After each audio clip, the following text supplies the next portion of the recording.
Iemācītās frāzītes, iemācītās pat sejas grimases, copy-paste darbības, šabloniskie vārdi, izteicieni un daudzas citas morālās kroplības, ko izsaka ar vārdu liekulība.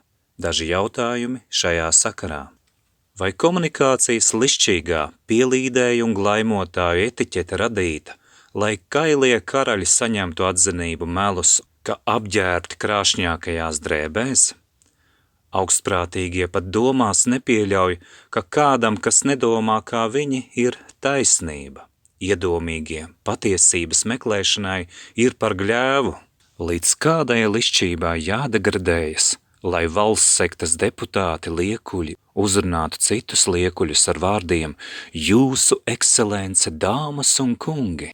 Kādi jūs, vienkāršie cilvēki, dzirdat no tālienes, ka viņi tur šādi lišķojas un paštīksminās, pajautājiet sev, par ko uzskata jūs, ja sevi viņi padara par ekscelencēm, dāmām un kungiem?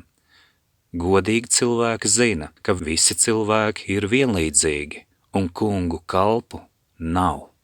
Ja ir citādi, un ja pastāv liekulība, tad nav jau brīnums, ka aklie aklajiem ceļu rādīdami un liekuļodami, ka dara labu, tai pašā laikā darīdami nepārprotamu kaitējumu, nevarēs noslēpties aiz liekuļu maskām un tēlot valsti.